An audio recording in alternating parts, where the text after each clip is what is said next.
Mom says you are my real dad, the one from the picture. Huh?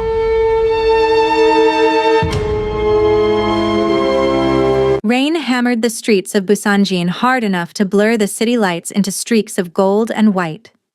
Inside the back seat of a black sedan, Jihan Tai closed the tablet resting on his lap and looked out the rain-covered window. At this rate, the community center inspection will take another hour, his driver said apologetically. Across from him, Rohan Vale loosened his tie and glanced at the weather report on his phone. Nature clearly doesn't respect corporate schedules. Jihan barely reacted. Reschedule the final meeting, he said calmly. Rohan raised an eyebrow.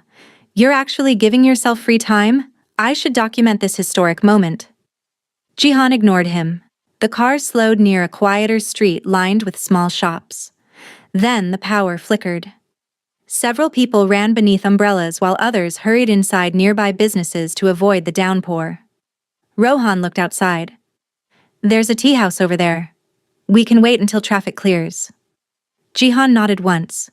Minutes later, the bell above the entrance chimed softly as they stepped inside. Warm air immediately replaced the cold rain.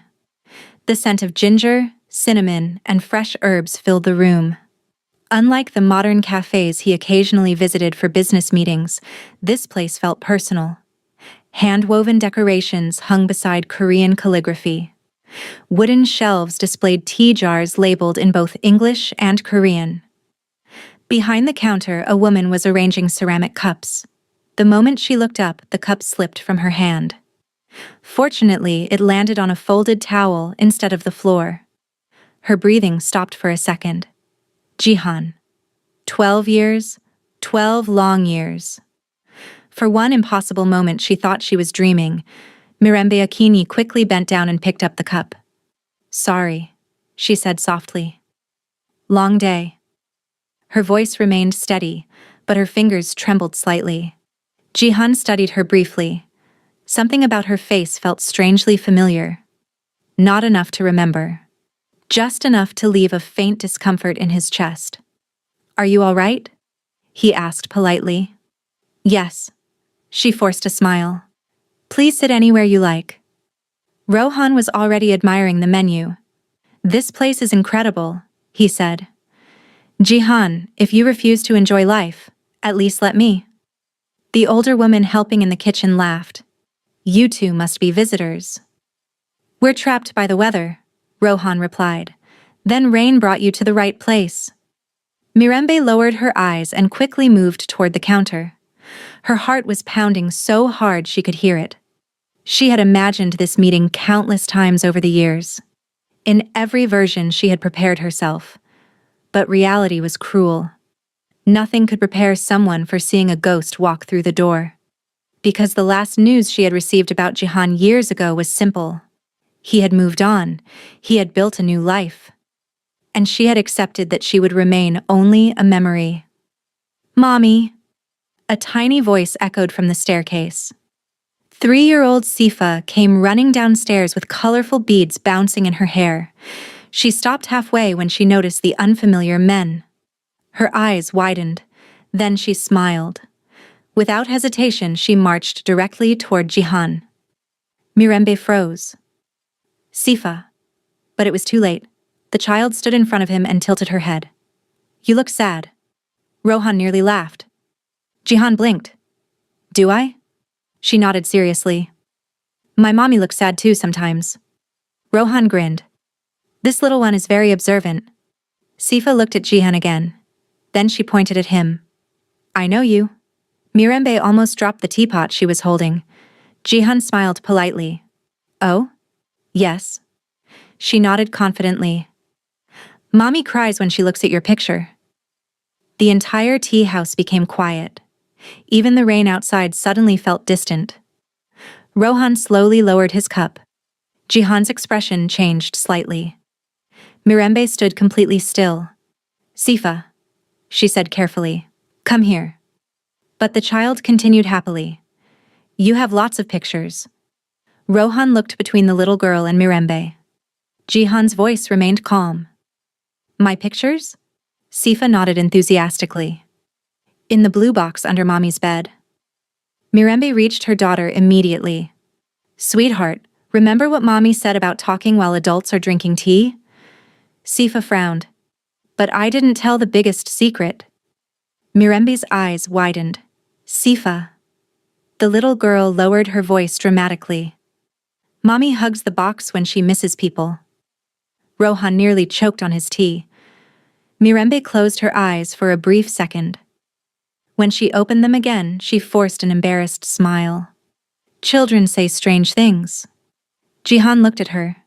For the first time since entering the tea house, he noticed the sadness hidden behind her smile. Not ordinary sadness. The kind people carried for years. He gave a small nod. I understand. Yet something inside him felt unsettled. Because when she looked at him, her eyes carried recognition, not curiosity, not surprise.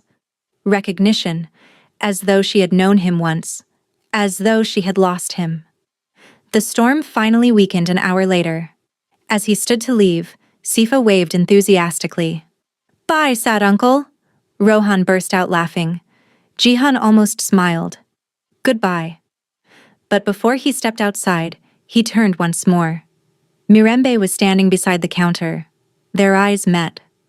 For a moment, neither spoke. Then she quietly whispered, Take care on the road.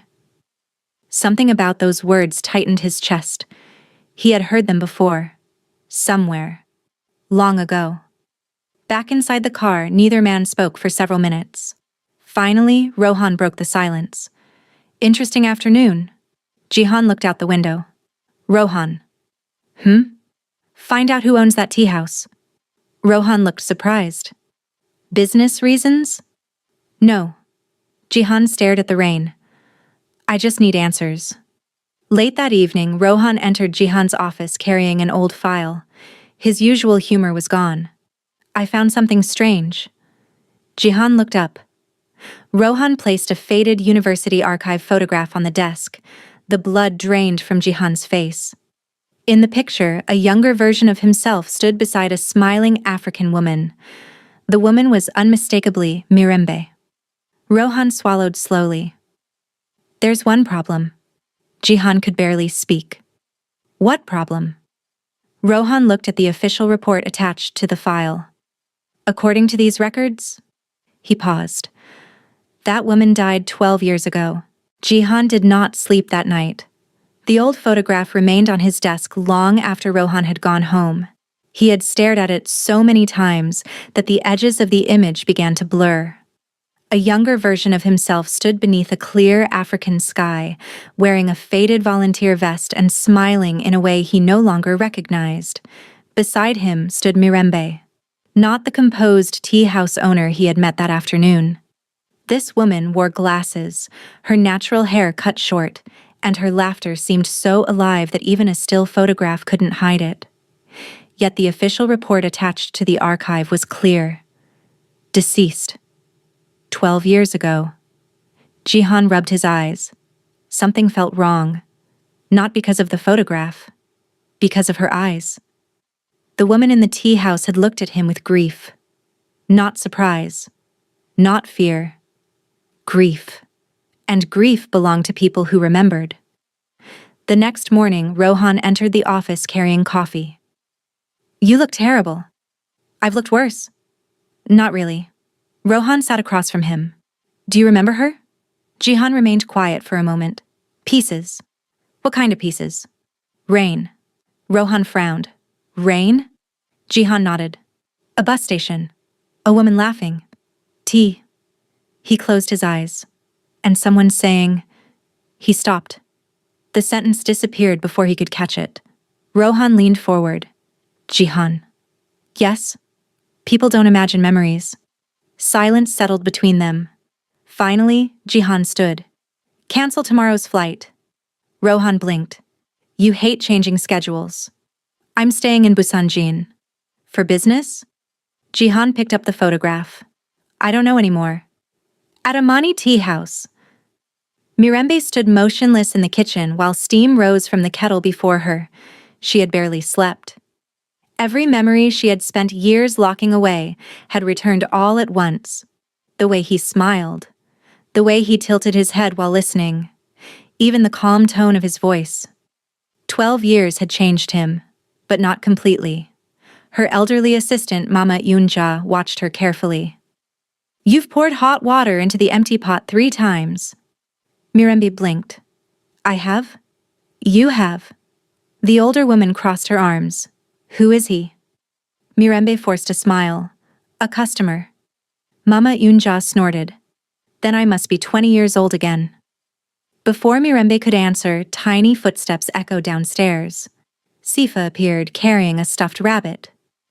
"Mommy, where's Sad Uncle?" Mirembe nearly dropped the spoon in her hand. "He went home. But I wanted to show him Mr. Carrot." She held up the rabbit proudly. Mama Yunja chuckled. "The child already adopted him." "Please don't encourage her," Mirembe muttered. But even she couldn't stop the small smile that appeared. 2 hours later, the bell above the door rang. Mirembe looked up. Her smile vanished. Jihan stood at the entrance. Behind him, Rohan waved awkwardly. "We come in peace," he announced. Sifa gasped. "Sad uncle." She jumped from her chair and ran straight toward Jihan. Before Mirembe could stop her, the little girl hugged his leg. Jihan looked down in surprise. For several seconds, he simply stood there. Then slowly, awkwardly, he patted her head. Rohan almost burst into laughter. "The mighty chairman has been defeated by a preschooler." Sifa looked offended. "I'm 4. Yesterday you said 3. She thought carefully. "Today I feel 4. Rohan grinned. "I apologize." Even Jihan's lips twitched slightly. Mirembe watched the scene quietly. Something inside her chest hurt. Because 12 years ago, this was the future they once joked about. Not with each other. Not with marriage. Just silly conversations between young dreamers. They used to laugh about how Jihan looked uncomfortable around children. Now here he was, standing perfectly still while Sifa held onto his hand as if she had known him forever. "Would you like tea?" Mirembe asked softly. Jihan looked at her. "Please." Their eyes met for a brief second before she turned away. Neither mentioned the photograph. Neither mentioned the past. Neither knew how. As they drank tea, Sifa climbed onto a nearby chair and began drawing. After several minutes, she walked over proudly. "Look!" Rohan leaned forward. "A masterpiece." The drawing showed 4 people holding hands. 1 tiny girl, 1 woman, 1 man, and another man with glasses. Rohan pointed to himself. "I've been included?" "You talk too much," Sifa explained seriously. He laughed. "Fair criticism." Then Jihan noticed something. The little girl had drawn him holding Mirembe's hand. Sifa looked completely innocent. But Mirembe quickly placed the drawing face down. "Sweetheart, let's not disturb our guests." Jihan pretended not to notice. Yet something strange happened. For the first time in years, the silence around him didn't feel heavy. That evening, in a quiet apartment across town, Professor Naeun Choi adjusted her reading glasses while reviewing old papers. Her phone rang. She smiled upon seeing the caller's name, Rohan Vale. "Professor Choi, I'm sorry to disturb you." "Nonsense. How is Chairman Tae?" Rohan hesitated. "Actually, I think he remembers more than he realizes." Professor Choi froze. Her smile slowly disappeared. "Why do you say that?" "Because he found her." Silence. Long silence. The elderly woman sat down slowly. "Found who?" "You know exactly who." Professor Choi closed her eyes. For 12 years she had prayed this day would come, and feared it. After ending the call, she walked toward an old wooden cabinet in the corner of her study. Her hands trembled slightly as she unlocked the bottom drawer. Inside lay stacks of academic records, photographs, old project reports, and beneath them all, a single yellowed envelope. Time had faded its edges, but the handwriting remained clear. For Jihan. Professor Choi touched the envelope gently, then whispered to herself, I should have given this to you long ago. Outside, the evening wind rattled the windows. And for the first time in 12 years, Professor Naeun Choi finally decided to tell the truth. Jihan arrived at Professor Naeun Choi's home just before sunset. The modest house sat quietly on a hill overlooking Busanjin. Nothing about it suggested that the woman inside had once supervised international programs across 3 continents. Professor Choi herself looked smaller than he remembered. Older, more fragile. But when she opened the door and saw him standing there, her eyes immediately filled with emotion. You've become thinner, she said softly. Jihan almost smiled. That's your first observation? It was always my first observation with my students. Rohan quietly excused himself and remained outside. Professor Choi led Jihan into her study. Books lined every wall. Photographs from countless years hung above neatly organized shelves. For several minutes, neither spoke. Then she placed a yellowed envelope on the table between them. Jihan stared at it. His name was written on the front, not printed. Handwritten. His breathing slowed. Who wrote this? He asked, although part of him already knew. Professor Choi lowered her eyes. Mirembe. The room fell silent. Jihan reached for the envelope carefully. His fingers trembled. The paper inside had aged, but the words remained clear. He began reading. As the sentences unfolded, something inside him slowly broke. She had apologized. Not for leaving him. For disappearing without explanation. She wrote about danger. About protecting her family. About promises she hoped to keep. And at the bottom of the letter, one sentence stood out. If fate is kind, we'll meet again after becoming the people we dreamed of becoming. Jihan closed his eyes. For 12 years he had carried anger he never allowed himself to acknowledge. Anger toward fate, toward himself, toward the woman he believed had abandoned him. Now that anger vanished, leaving only grief. Professor Choi wiped her own eyes. I wanted to give it to you. Then why didn't you? Her shoulders slumped. Because I was afraid. Jihan looked up. Afraid of what? The people chasing her family were powerful. We were advised not to contact anyone connected to them. You knew she was alive? Yes. His voice remained calm, but the hurt beneath it was unmistakable. And you said nothing. Tears filled the elderly woman's eyes. I thought I was protecting you. Jihan looked back at the letter. For a long moment, nobody spoke. Finally, he folded the paper carefully and slipped it back inside the envelope. I spent 12 years mourning someone who wasn't dead. Professor Choi lowered her head. I'm sorry. He stood and gently helped her up. You already lost sleep over this for 12 years. The old woman stared at him in surprise. You aren't angry? I am. He smiled sadly. But not at you. The next morning, Jihan returned to Amani tea house alone. Mirembe looked up from the counter. The moment she saw the envelope in his hand, all color disappeared from her face. She whispered only one word. Professor. Jihan nodded. I know. Her hands tightened around the tray she was holding. How much? Enough. Silence stretched between them. Mama Eunja quietly ushered customers toward the other side of the tea house, sensing something personal was happening. Mirembe removed her apron. Would you like to walk? 20 minutes later, they sat on a bench overlooking the ocean. Neither knew where to begin. Finally, Mirembe spoke first. I wrote many letters. I know. I never stopped writing. I know. Tears gathered in her eyes. I thought you hated me. Jihan laughed softly. Not because anything was funny, because life sometimes became too painful for tears alone. I thought you died. Mirembe turned toward him in shock. What? He looked out at the sea. That was the information I received. Her hand flew to her mouth. No. For 12 years, I believed you were gone. Tears slipped down her cheeks. And for 12 years, I believed I had hurt you. Neither realized when their hands moved closer. Neither noticed when their fingers finally touched. No grand confession. No dramatic embrace. Just two exhausted people discovering they had both suffered alone. Then, Mirembe quietly said, "There are still things I haven't told you." Jihan nodded. "I know. My family disappeared because of my father's investigation. I know that much. But that's not all." Her voice trembled. "My brother."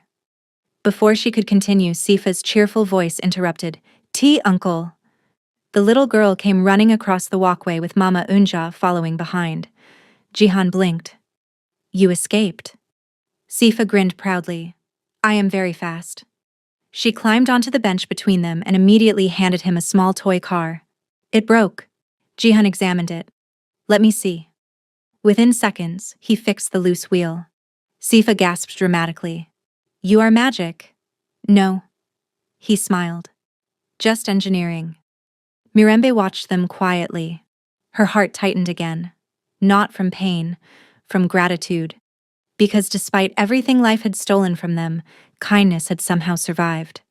Later that night, Rohan sat alone inside Aurora Robotics' legal office, reviewing old financial records connected to Mirembe's father's case. Most of it appeared ordinary, until one name caught his attention. He frowned, then looked again. No, that couldn't be right. He pulled another file, and another.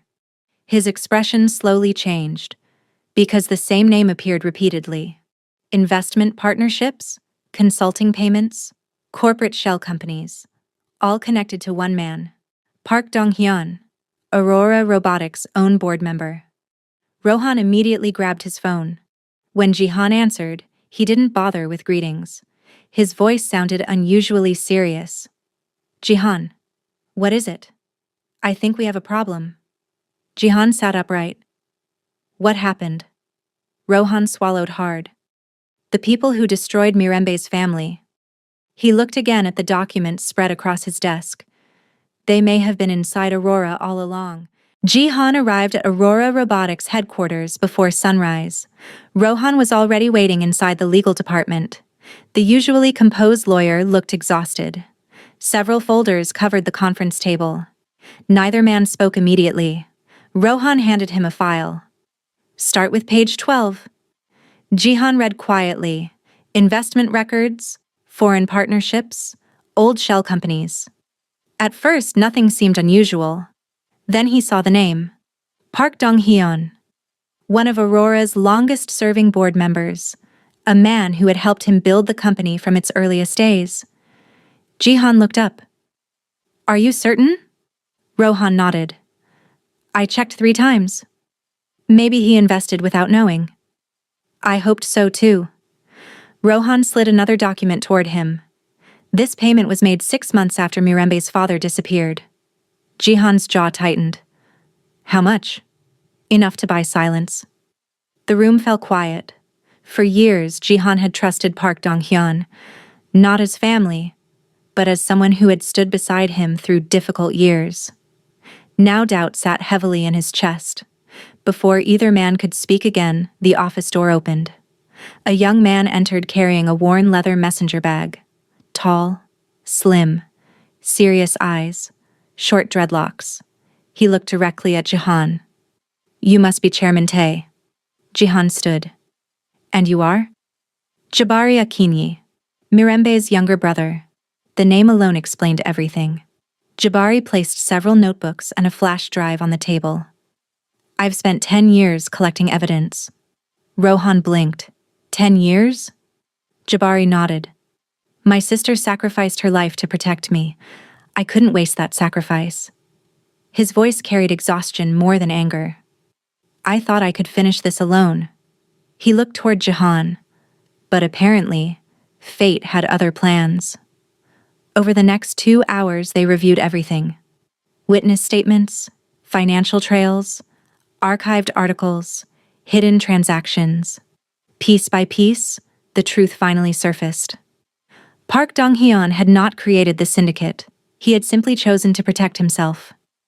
Years earlier, he discovered illegal activities connected to powerful investors. Instead of exposing them, he accepted money and remained silent. That silence destroyed lives. When the final document was placed on the table, nobody celebrated, because justice often arrived carrying sadness. Park Dong-hyun requested a private meeting after receiving Jihan's message. The older man entered confidently, but the confidence vanished when he saw the evidence spread across the desk. His shoulders slowly lowered. He didn't deny anything, didn't argue, didn't shout. He simply sat down. For a long time, nobody spoke. Finally, Park sighed. I told myself I was protecting my family. Jihan stared at him. And how many families did you destroy instead? The older man's eyes filled with regret. I ask myself that question every day. Jihan closed the file. The authorities can answer the rest. Park Dong-hyun nodded slowly, almost as if he had been waiting for this day. When security escorted him out, he looked much older than before. Not defeated, just tired.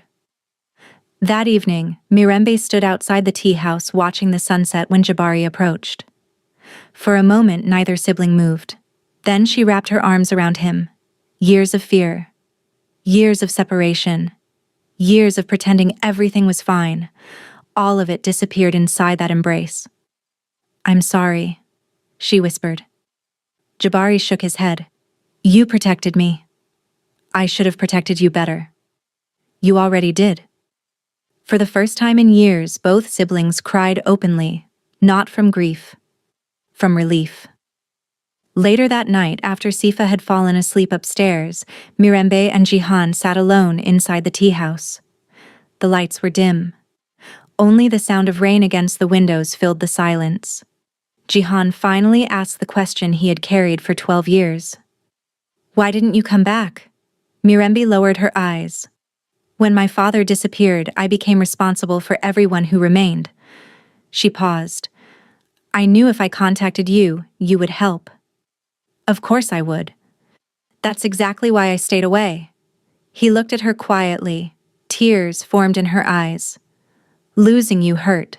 Her voice trembled, but losing my family would have destroyed me. Silence followed. Then Jihan reached across the table and gently held her hand. Neither needed more words, because after 12 years, explanations no longer mattered as much as understanding. Months later, Aurora Robotics launched educational programs in Kenya and South Korea in honor of the victims whose stories had been forgotten. Amani Tea House expanded. Jabari finally accepted a position mentoring young journalists instead of chasing criminals every day. Professor Naeun Choi slept peacefully for the first time in years, and Jihan no longer spent nights alone inside his office. One Sunday afternoon, laughter filled the tea house. Sifa sat on the floor surrounded by toys while Jihan assembled a miniature robot beside her. Rohan watched with amusement. The mighty chairman has become a full-time mechanic. Sifa nodded seriously. He works for me now. Everyone laughed. Then the little girl suddenly remembered something. Wait! She ran upstairs. Moments later, she returned carrying a familiar blue box. Mirembe froze. The memory box. Jihan looked at her. She smiled softly. No more secrets. Together, they opened it. Inside lay dozens of old letters, photographs, pressed flowers, memories carefully preserved through the years. At the bottom rested the picture taken in Kenya 12 years earlier. Jihan turned it over. Written in faded ink were words neither had forgotten. Let's meet again after we've fulfilled our dreams. Mirembe wiped away tears. Jihan smiled quietly. After everything they had lost, after everything they had survived, they had finally kept their promise. Sifa looked around in confusion. Why are adults always crying? Nobody answered. Then she crossed her arms dramatically. Can we stop crying now and eat cake? Rohan burst out laughing first. Soon everyone joined him.